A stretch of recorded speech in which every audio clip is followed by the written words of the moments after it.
So now it should be recording if everybody's okay with that. And of course, this recording will be made available to you after the session is over. So talking about accessible and inclusive teaching through Universal Design for Learning, or UDL, and we're talking about the classroom, lab, and field contexts. Here we go. All right, so just a quick outline. Here we are in our arrival and introduction phase. So we will have a sort of short 20-ish minute. I'll just give an intro to UDL, and then we'll switch to actually working in small groups. We'll probably have one for the in-person folks and one for Zoom. And we'll talk about, I've got a few examples that we can choose from to think about some good examples of the way that UDL has been implemented in the past and kind of use as templates for our own teaching. And we'll have a short break at 1:55. I know people might have to go at 2 for other commitments, so there'll be a 5-minute break, which will be your time to leave gracefully if you need to do so. And then we'll come back and we can work on some materials if anybody brought any, or people have things that come up during the talk about an upcoming teaching responsibility or talk that you have to give that you'd like to think about applying some UDL principles to. And then we'll end with just a short reflection, and I've got a little exit ticket for us to do.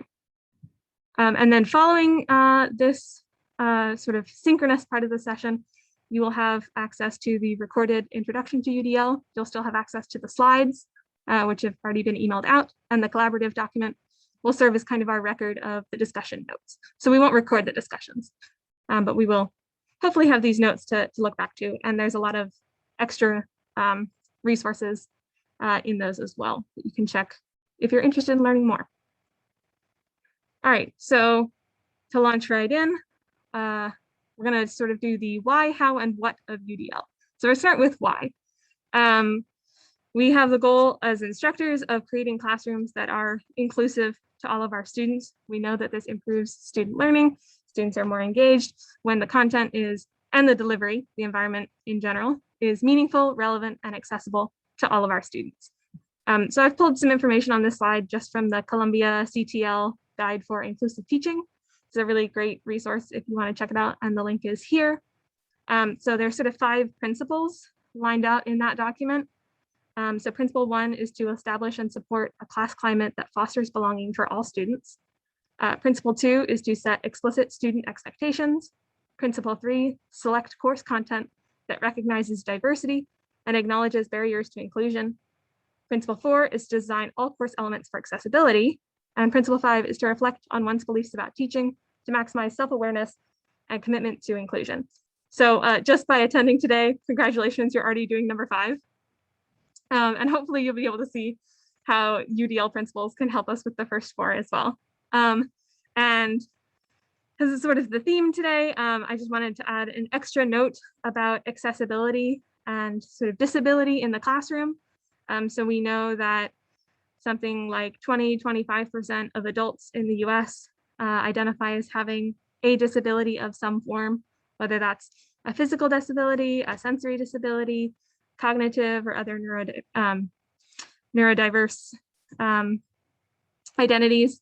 And so there's a study that came out in 2016 that 19% of undergraduates and 12% of graduate students self-reported as having a disability. And we know that these rates are higher among non-traditional and older students, students who are veterans, students from first-gen and low-income backgrounds, students who are women or other. The statistics are a little, there's not enough statistics on other gender minorities, and then underrepresented minorities as well. So really, this is sort of a cross-cutting diversity and inclusion issue. People with disabilities accounts for the largest and most diverse group, underrepresented group in science. So these are people that we really want to be including. And also just kind of a side note for you to be thinking about is that these statistics represent disability as being kind of yes or no, either you're disabled or you aren't. Yeah. It's okay. We're going to manage. No worries. Not a problem. No, we're okay. Thanks. Yeah, it's just a small group, so we should be fine. Thank you. Sorry about that. No worries. That was our projector. Sorry, so disability isn't necessarily just either you're disabled or you're not. Disability is really a spectrum or a suite of spectra along different axes in which people can experience limitations through different parts of their lives, and that's impacted and controlled by your environment. So kind of when we think about the social model of disability is what it's called, we can think about students in this case having limitations imposed in part because of the way that their environment is structured. So a common example for you to think about this would be people who are nearsighted or farsighted is typically not something that we think about as being a disability day to day, because a lot of us are very fortunate in having widespread access to prescription eyeglasses that are really a corrective device or an assistive device that helps us to minimize the limitations that come about from that sort of physical difference, right? And because we have access to technology that makes that really not a limiting factor in our day-to-day, we don't really think about it as being a disability. And so really the core focus of UDL is trying to design a learning environment in which all students can be successful, and that whatever their limitations might be are going to have the lowest impact because the classroom environment is set up in a way that they can access it no matter what. So our goal is to cultivate belonging and equity by minimizing the need for individual accommodations through designing learning experiences that are accessible to the most students possible. And that's not to say that these are going to eliminate accommodations for students. Accommodations are very important, and we should treat those with respect when we receive them. But this should minimize how much you have to restructure any part of a course or talk you're giving to allow for those accommodations. Okay, so what is UDL? Universal Design for Learning. It comes from a concept universal design, which comes from architecture, which is that the design of products and environments should be usable by all people to the greatest extent possible without the need for adaptation or specialized design. So a very common thing that people point to is what's called the curb cut effect, which is that curb cuts, that is the sort of cuts through sidewalks so that they slope down to the road, were originally designed for people who use wheelchairs so that they would be able to get up and down off of the sidewalk, but that actually they have a lot of benefit for people of all ranges of disabilities or abilities. And so it's useful not only for wheelchair users or people with other mobility restrictions, but also for people riding bikes or rollerblading or skateboarding, people pushing strollers with small children, people carrying carts, and all of us use curb cuts all of the time. And so this is really an example of how when we build our environment for everybody, making it sort of as accessible as possible, everybody's going to benefit. So other examples of this would be automatic doors or closed captioning that you can see I've turned on for Zoom. Okay. So UDL in the classroom, what does that really mean? So it's an educational framework, again, designed to make the educational environment usable for all learners. And sort of the core principle is to provide multiple means of engagement, multiple means of representation, and multiple means of action and expression. So we'll go into what those three things are, those categories. And I just want to point out the CAST website. So this term was originally coined by CAST, this organization, and they have a really nice website that explains it. So we can think of engagement as being kind of the why of learning. How are we getting our students engaged and motivated to learn? Representation is the ways in which we're giving information for students to take in. And then action and expression would be that the way the students are going to repeat that information to us and demonstrate their mastery in learning. So we'll go through examples for each of these. How can we do this in our classroom? So to start with multiple means of engagement, we know that students are going to come to our classrooms with diverse interests, experiences, and motivations. And we should really use learning activities that offer multiple ways for students to engage that are going to recruit interest, sustain effort and persistence, and promote self-regulation. So some examples for that would be structuring content around student interests. So offer at the beginning of the term or the beginning of the class period, beginning of the unit, whatever it may be, ask students what they're interested in and make explicit the connections between the content you're presenting and their interests. So if you have students who are coming from other disciplines, but they're really looking to learn a particular thing, make sure you make that connection clear to them. Giving students choice is an excellent way to promote motivation. So letting students choose their topics for projects and papers, letting them choose groups of other students to work with. Some students might prefer to work independently. Some might prefer smaller groups, larger groups, and some of them, they might want to work with their friends. And sometimes we worry as instructors being like, oh, students are going to be distracted, but actually letting students choose their own groups really helps foster a community and invites them to be participants all together. And that can really improve motivation. So that's one option. Having students actually guide the design of the learning activities that you're doing in class. So this could look like in advanced classes from having students teach the class, whether they're presenting a paper or they're designing an entire lesson. And it can also be things like in the middle of your semester, soliciting feedback from students about which activities they find most useful, and maybe building more of those in later in the term. So support students in setting their own learning goals. This kind of goes hand in hand with the next point, which is encouraging reflection and scaffolding self-assessment. So asking students, maybe we have an overall goal that students, for example, we want them to be able to write scientific papers better.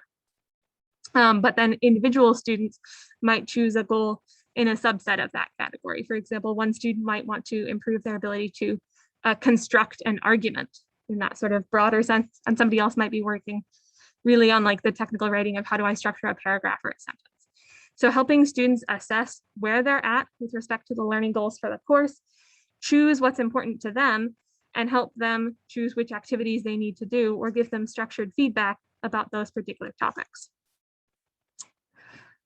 This can also mean allowing for differentiated levels of challenge. So letting students engage at maybe a more shallow and broad level or a deeper dive on a particular topic. I think this is a very interesting idea. So if anybody wants to chat more about it afterwards, hit me up because I'd love to talk.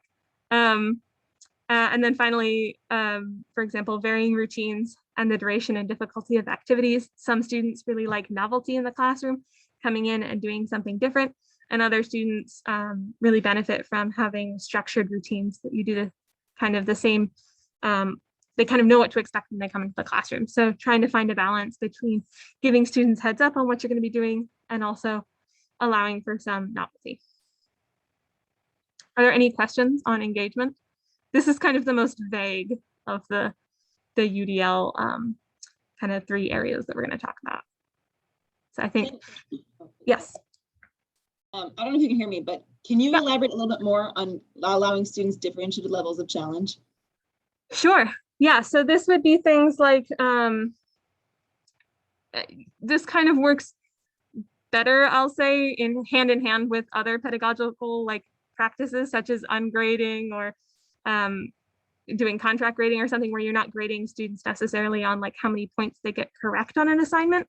But it could be things like giving students credit for doing review problems and then having them do only a couple of challenge problems, or letting students decide how many, maybe they have to do 4 problems and you mark 2 of them as being sort of intermediate and 2 of them as being challenging, and they get to pick, which ones they're going to do, that kind of thing. It does get a little bit difficult in terms of thinking about grade equity. If you have students that have more prior knowledge, how are you giving them challenge while letting other students who are maybe newer to the topic engage at a level that's more appropriate for where they're at? So multiple means of representation is probably the most straightforward one for us to implement into existing materials that we have. Just that students may have preferences or sensory needs that require content to be presented in particular formats. But what we do see from the literature is that all students benefit from having multiple and redundant modes of representation. So any content that you're going to give it in an auditory form, give it in visual, give it in printed text, as much as possible. And so it kind of means a little bit more effort on the back end of preparing all of your materials ahead of time. But students really benefit from this in general. And so you'll see that This is something that I'm trying to do here, right? We have a visual component in the slides and the collaborative document. You will have access to both of those. You have access to the recording and me talking through this, for example, and you've also got the closed captioning at the bottom. And then also this principle also kind of covers supporting students' acquisition of relevant terminology and conventions. So some examples of ways to do this would be turn on closed captions for any videos or audios that you're presenting in class. If you're giving students an outside of class assignment to watch a video, make sure it has closed captioning. Usually they do nowadays. A lot of things have auto captioning, so that's not usually too difficult. And as you can see, you can turn it on Zoom. And this can be really helpful for students who have, for example, auditory processing difficulties, whether that's like sensory or it's a cognitive issue. But also it can be really helpful, for example, for language learners. Say we had a non-native English speaker here who was going to benefit from being able to read at the same time. If you're giving instructions in class, give them in printed text and read them aloud, and leave the printed text up. This is one that people sometimes forget. You know, you get sent off to do an assignment, you're like, oh, I think I know the instructions. And then 2 minutes and you're like, I don't remember the instructions. So leave them up where students can refer back to them, that kind of thing. Allowing students to use accessible technologies in class. So what this often means is that in courses where you have no laptop policies, for example, that can be really difficult for students who maybe have trouble handwriting all of their notes and can take better notes on a laptop. Laptops can be a little distracting, but if you're engaging them, yeah. Can you skip some stuff? We're on action expression now. Sorry about that. Yep, my bad. I didn't even notice. Everything I was saying is basically the same. Still give instructions and yeah, and printed and text aloud. Where was I? Yeah, so give information in flexible formats such as PDFs that are compatible with screen readers are a little bit better.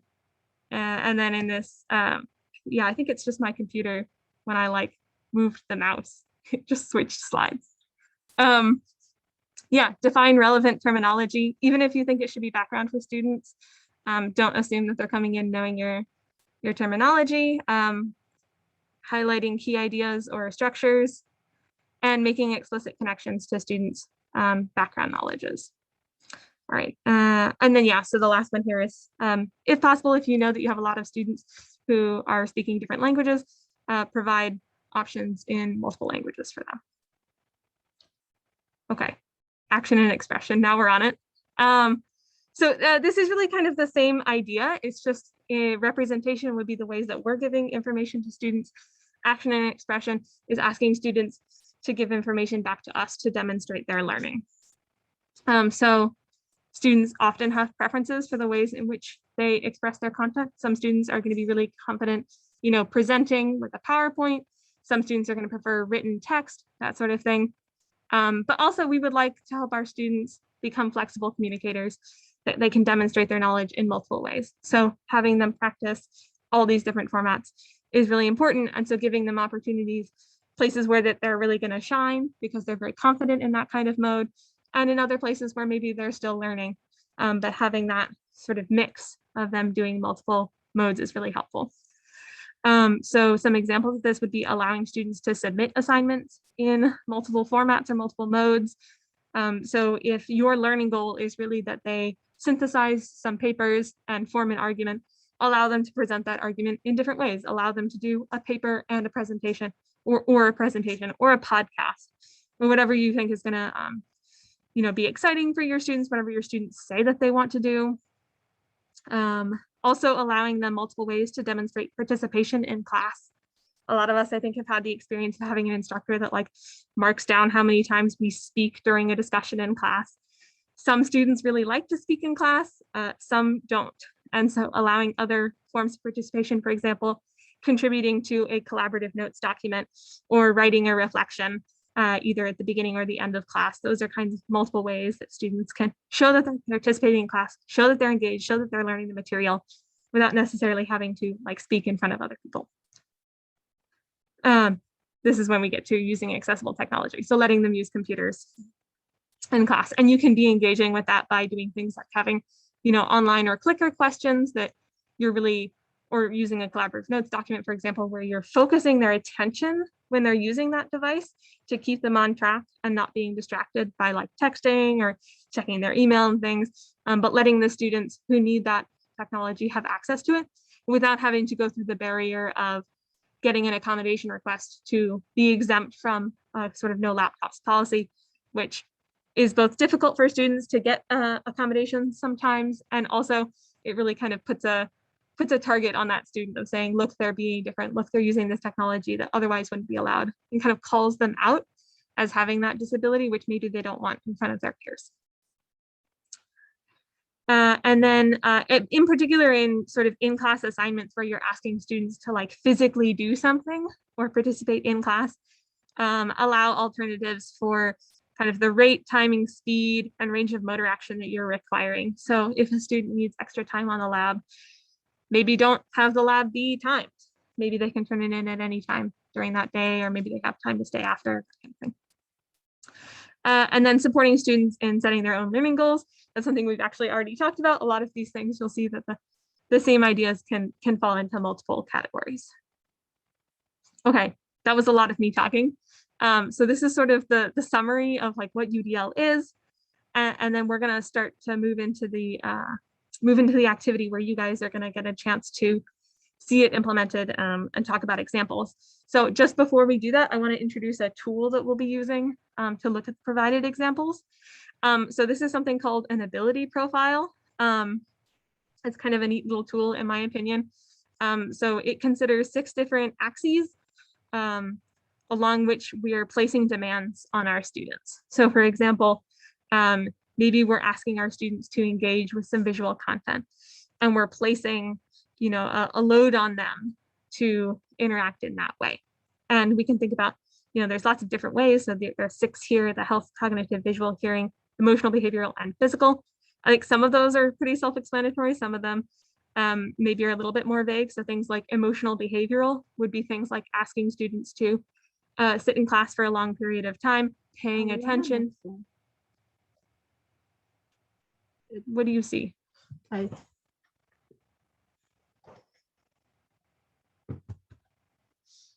still on the how do I implement. You can't see this. Hang on, let me just stop sharing and I'll share it again.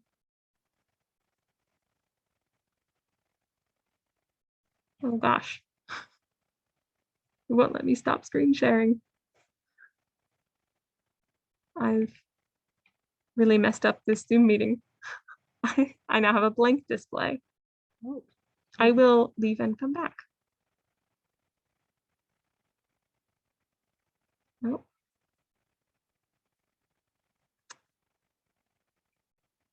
That's fun.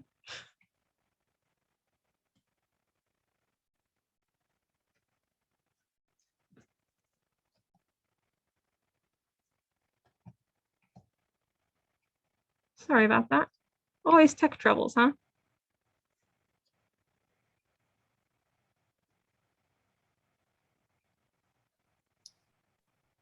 Shani, when I share my screen, the easiest one is always the one in the upper left corner. I can't look at this right now, what that one is, but I think it's basically just sharing your desktop.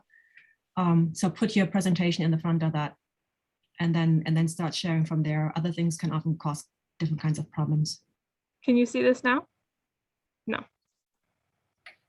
Yeah, it's I actually can't see the Zoom meeting at all anymore. So yeah, Michelle, can you pull up the presentation and just start sharing? I think you also sent out the PowerPoint in your reminder email. Yes, so I did. to open it there.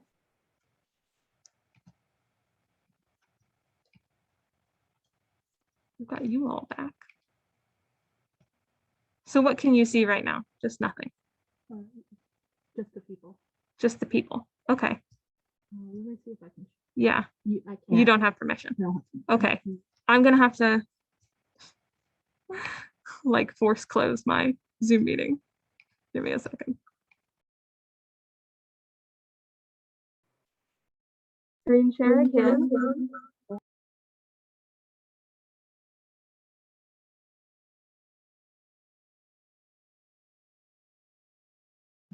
Now you can hear me. Okay. All good. We're gonna get there. All right. So now you can see the ability profile, which is this little circular diagram. So we have our 6 vectors along which we're placing demands on students. So for example, physical would be asking them to engage in like physical activity. It could be walking, it could be manipulating things by hand in the lab. Visual and hearing, I think, are also very self-explanatory, asking students to either take in or give us information through visual or auditory modes. Emotional behavioral will be things like asking students to regulate their emotions, sitting still in class for a long period of time, paying attention. It could also be things like engaging socially with other students in appropriate ways. Cognitive can be things like asking students to recall specific pieces of information, doing complex calculations or thinking in their head, that sort of thing. And then health would be sort of a more general, like we're asking students to, sit in a place for a long period of time. And I think this is something that like has, we've seen some changes within the kind of, this was a pre-COVID paper, right? And so we've seen the ways in which Zoom can help us in situations where maybe our health is not so good and we need to have remote options, for example. So they have a couple of examples of things that they've rated. So this is really for like activities, right? So we can think about, for example, a traditional lecture, and I'll just throw up kind of what it looks like here. So in the center of the circle would be a low load and the outside of the circle would be high. And so, for example, we can see that a traditional lecture places a high load on hearing and visual, because we're asking students to take in a lot of information both through both of those modes. And it's high in emotional behavioral because we're asking them to sit still and pay attention for an extended period of time and not, be disrupting other students or anything like that. I can show us sort of like one more example would be the individual clicker questions. So if you haven't used these, it's like usually the instructor throws up a question on the board and all of the students have to give a response. And so they tend to be a little bit lower in terms of things like emotional behavior, or in this case, they've rated as low in hearing. Maybe the question wasn't read out loud, but it's very high in visual because students are having to read it. And it's high in cognitive because we're asking them to answer a question, right? We're asking them to, maybe they have to perform a calculation, maybe they have to remember a piece of information. So does anybody want to think about small group problem solving? On which axes do you think it might be high?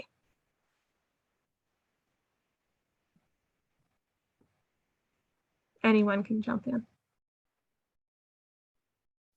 Emotional. Yeah, exactly. Emotional, that's a great one because we're asking students to kind of interact with each other. And of course, we all know that managing personalities in small groups can be challenging for students. So we'll turn that on. And it's also high on hearing because they're having to talk to each other. But it's a little bit lower on things like physical or maybe the visual axes. All right, and then last one we'll do together, a hands-on activity. What's one vector that you think it might be high in? Physical, yeah. And what's maybe one that it would be lower in?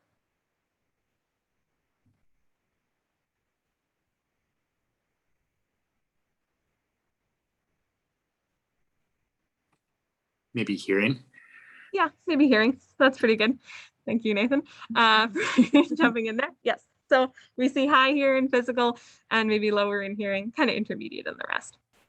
And so as much as we would love for all of our activities to kind of condense towards the center of this circle to make it accessible to students, no one activity is going to be low in all of these things. And we do want we do want to challenge our students. We do want to push them, especially, when we think about like cognitive things, maybe we are asking them to do these sort of complex recall tasks, for example. But the idea would be that by using multiple activities or multiple modes of representation in our classes is that all of the students get a chance to engage with at least one activity in which, we're not placing a burden on a particular skill that maybe is more challenging for them. So having a mixture of different activities that fall in different ranges in this diagram means that all students get to access it. Okay, so now we'll move into the examples. I've got a few prepared, so we'll open up.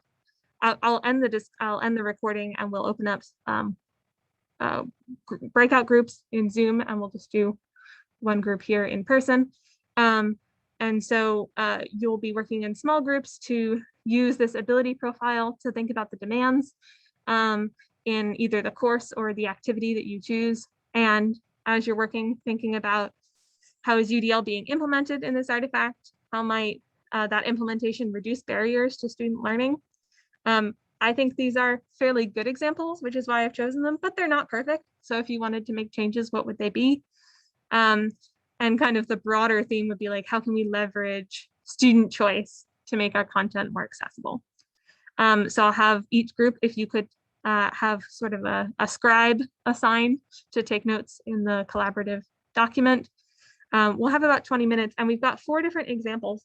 So I'll just open breakout rooms for the different examples, and you guys can kind of self-sort into them. So we have a syllabus from a digital studies class. We have a field trip, a geology field trip, a lab class on photosynthesis. That's it's targeted towards middle schoolers, but I think the framework in it is really nice. And then we've got some on just like traditional lectures that have UDL elements being incorporated. So let me stop the recording.